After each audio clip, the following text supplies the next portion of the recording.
modelos para a construção de um diagnóstico, possíveis ações de manutenção, orientações para a política de preservação e conservação. O que é isso? Vem comigo que eu te explico. Eu sou a professora Isabelle Domingos. Vamos agora dar continuidade à disciplina Preservação de Documentos com a competência 3. Essa competência 3, ela vai tratar sobre gerenciar coleções sobre um plano institucional de conservação e preservação. Então, só relembrando, leiam o e-book, façam as atividades, vejam os destaques, interajam conosco. Isso realmente ajuda no aprendizado e desenvolvimento de vocês. Como eu falei anteriormente, nós vamos lidar agora com 3 pontos importantes que essa competência vai abranger. Seriam justamente os modelos para a construção de um diagnóstico, as possíveis ações de manutenção, o que é que a gente pode fazer ali para ajudar naqueles pequenos reparos, e as orientações para a política de preservação de documentos.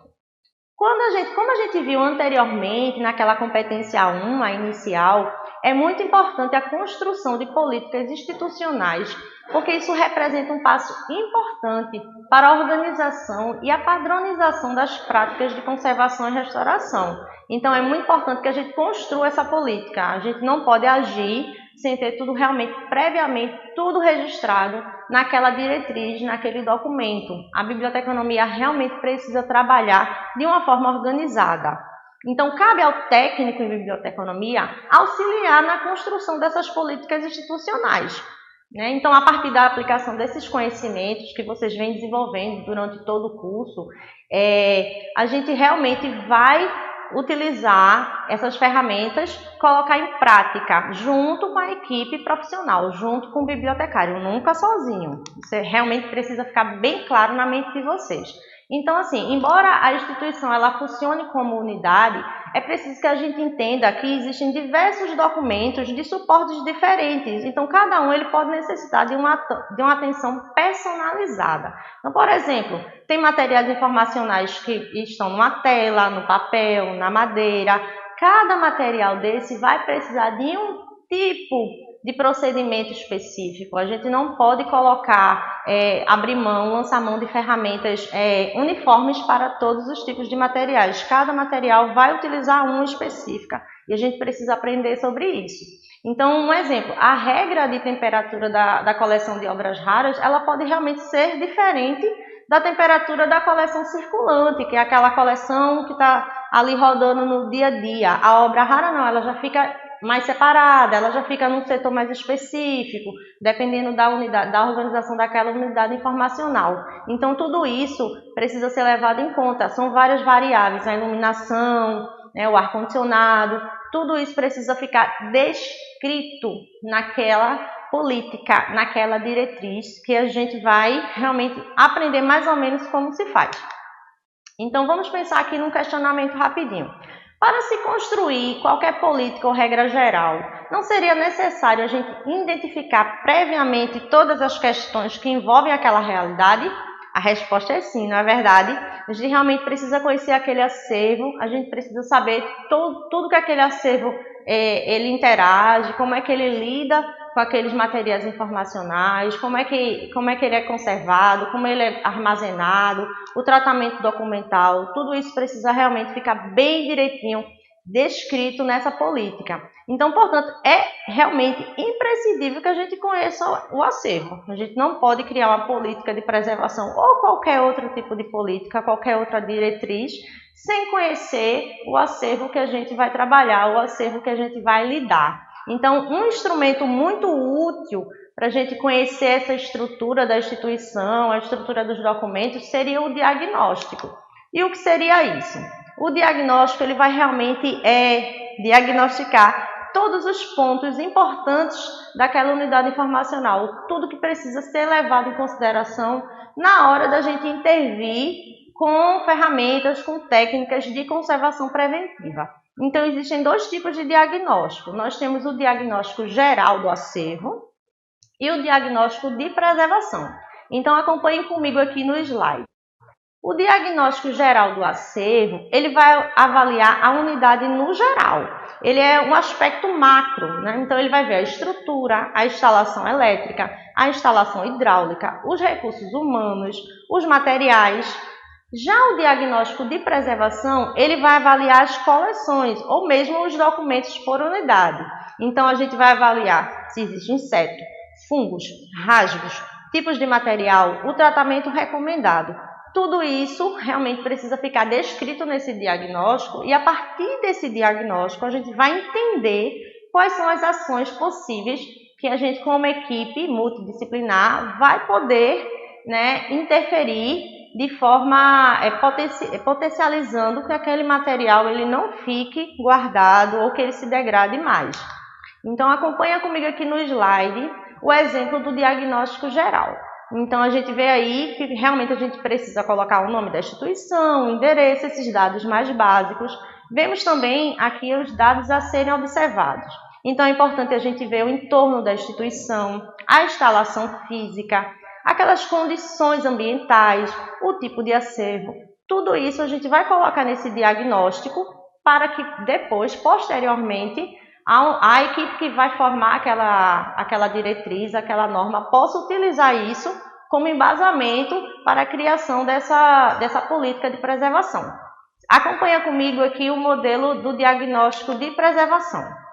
Esse diagnóstico de preservação, ele já vai ser mais específico realmente naqueles pontos que precisam ter um cuidado especial. Então, ele vai ter o título, o autor, o número de chamada, o ano, o local, tudo direitinho daquele material informacional. Qual tipo de documento? É um livro? É um periódico? É uma revista? É uma obra rara? É um jornal?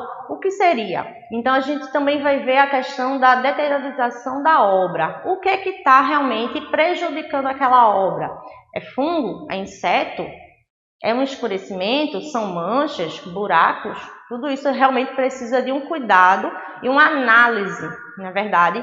Então, após você colocar todos esses detalhes neste diagnóstico de preservação, você vai realmente ter uma visão ampla do que seria importante ser revisitado, ser realmente colocado como uma coisa especial, prioridade naquela política de preservação. Então, vamos ver aqui quais seriam as possíveis ações de manutenção. Para que o cotidiano do acervo ele se mantenha conservado, é importante que algumas ações aconteçam, pequenas ações de conservação preventiva, coisas que realmente o técnico em biblioteconomia e o bibliotecário eles podem fazer, eles não precisam de um restaurador, de um especialista. Essas técnicas a gente pode fazer no dia a dia, a gente pode e deve, é muito importante. Quais seriam elas? Seria a limpeza do ambiente. É muito importante que a gente realmente mantenha o nosso ambiente limpo. Então, a equipe ela precisa estar realmente de olho. Tem um usuário lanchando, fazendo lanches na unidade informacional, na biblioteca, a gente sabe que isso realmente é proibido. Não é simplesmente uma chatice do bibliotecário ou da equipe que trabalha naquela unidade informacional. Realmente aquele lanche, aquele produtozinho, aquela comida pode cair em cima de algum livro e isso vai trazer inseto, isso vai trazer roedor, isso vai realmente trazer alguns problemas que vão potencializar a degradação daquele livro, daquele material. Então a gente realmente tem que ter cuidado com essa limpeza do ambiente. E existe também a higienização de documentos. Então, a gente não pode simplesmente colocar nas prateleiras nossos materiais informacionais e deixar eles lá para sempre. A gente realmente vai precisar higienizar aqueles documentos. Então, existem técnicas, A gente não vai higienizar de qualquer jeito, a gente não pode passar qualquer tipo de material. Tudo isso vai estar mais aprofundado no e-book. Eu espero que vocês leiam, pesquisem e interajam nos fóruns para a gente tirar essas dúvidas, certo? Existe também o entrefolhamento e o acondicionamento. Então, a gente tem que realmente ter cuidado ao fazer essas pequenas práticas, porque elas são rotineiras, mas a gente não pode fazer de qualquer forma. Então, assim, outro ponto importante, a gente tem que ter uma atenção muito constante com os lixos. A gente precisa, como equipe gestora, como equipe administradora daquela unidade, a gente precisa olhar, está acontecendo as limpezas nas estantes, o lixo está sendo retirado rotineiramente ou a gente deixa alguns dias aquele lixo lá. Tudo isso pode gerar problemas. Então, assim, uma sugestão de segurança é você utilizar na limpeza, por exemplo, das estantes, uma solução de água e álcool. Então, 50% de cada pode passar nas estantes, nos balcões e nos similares. justamente para manter aquele ambiente limpo e evitar que venham fungos, que venham alguns insetos, roedores, alguns problemas que podem degradar mais esse material. Já aqueles documentos, eles devem ser os documentos de obras raras, de materiais que realmente precisam ter um maior cuidado, eles precisam ser higienizados com um pincel de trincha. E, na verdade, quando a gente vai utilizar esse pincel, nos destaques vocês vão ver melhor, mas assim, falando rapidamente, a gente precisa usar ele sempre da gente para frente, a gente nunca pode limpar dele para trás. Por que isso? Porque a gente vai estar trazendo sujidades para nós, e não é isso que a gente quer. Lá na primeira competência eu expliquei que a gente precisa utilizar os EPIs, é justamente para isso, para evitar que essas sujidades cheguem até nós e acabem contaminando de alguma forma e a gente ficando com alguma doença. A gente não quer isso, né? Então, continuando, existe também uma mesa de higienização. Essa mesa, ela realmente não é tão barata. Eu coloquei um destaque falando sobre isso, colocando questão de valores para vocês pesquisarem lá no link, espero que vocês vejam. Então, assim, ela não é tão barata, mas o que é que a gente pode fazer? A unidade informacional, digamos que ela não tem um orçamento para comprar essa mesa, a gente pode tentar fazer uma mesa alternativa. Entendeu? Então, a gente pode criar uma forma de limpar sem trazer problemas tanto para o material informacional quanto para a gente. Então, assim, já acerca do entrefolheamento, o que seria isso? Consiste na utilização de papel neutro para isolar uma folha ácida. Então, assim, a gente vai isolar aquele material justamente para evitar que aconteça um fungozinho, algum problema que esteja naquele material, passe para as outras folhas. Então, é importante que a gente aprenda um pouquinho sobre essa técnica, porque a gente vai estar fazendo sempre na nossa unidade informacional. Tem também o acondicionamento. O que seria isso? Isso é a técnica de armazenar de forma adequada os documentos no acervo. Então, a gente tem aqueles materiais, já estão catalogados, classificados, todos prontinhos para o manuseio, para a circulação dos nossos usuários, da nossa comunidade, a comunidade que a gente atende como unidade informacional, mas para isso a gente precisa acondicionar eles bem, a gente não pode guardar de toda forma, então tem uma forma específica, tem um cuidado, né? Então vocês vão encontrar sobre isso nos materiais complementares e nos destaques, mas é importante a gente pincelar assim por alto para vocês realmente entenderem a importância disso. É importante também que a gente utilize os EPIs, eu já falei anteriormente, mas a gente não pode esquecer. A máscara, a luva, o jaleco, o avental, tudo isso vai evitar trazer problemas de saúde para toda a equipe. Também essa atenção ela é direcionada para a proteção do profissional, para que ele não tenha aquele contato com os micro-organismos. Também para proteger os documentos, né? Então a gente vai evitar, um exemplo, utilizando a luva, a gente vai evitar que o suor ou as sujidades que estejam na gente passem para aquele material. Temos que pensar que são materiais que realmente eles são únicos, né? Cada livro, cada revista, foi necessário um orçamento, foi necessário despender algum valor para que aquele material tenha sido adquirido.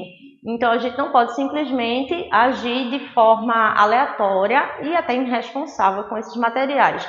Nós, como técnicos em biblioteconomia, como bibliotecários, a gente precisa realmente cuidar desses materiais como patrimônio cultural. A gente precisa lidar bem com essa guarda, a gente vai favorecer o acesso à informação, a gente quer que a nossa comunidade tenha acesso àquele material, mas a gente precisa ter um cuidado prévio para que aquele material não gere nenhum problema para os nossos usuários e realmente para que ele não se degrade mais. Né? Então, é importante que vocês tenham tudo isso em mente. A gente vai criar também um podcast que vai explicar melhor alguns pontos, mas eu quero deixar bem claro que qualquer dúvida que vocês tenham, vocês entrem em contato via mensagem no AVA, ou então mandem mensagem nos fóruns. Essa é uma disciplina muito interessante, ela é bem bacana e importante para a nossa área de atuação. Vocês não vão aprender tudo de uma hora para outra, é preciso ficar isso bem nítido, né? Bem claro na mente de vocês, mas vocês vão ter noção do que realmente é importante. A gente está pincelando, não é porque a gente aprofunda mais, mas a gente está pincelando pontos básicos. Então, com isso, vocês realmente, eu acredito que vocês serão técnicos mais organizados, técnicos proativos, técnicos eficientes, que vão ajudar muito a equipe da unidade informacional. Eu espero que vocês tenham gostado. Qualquer dúvida me procura, certo? Até mais!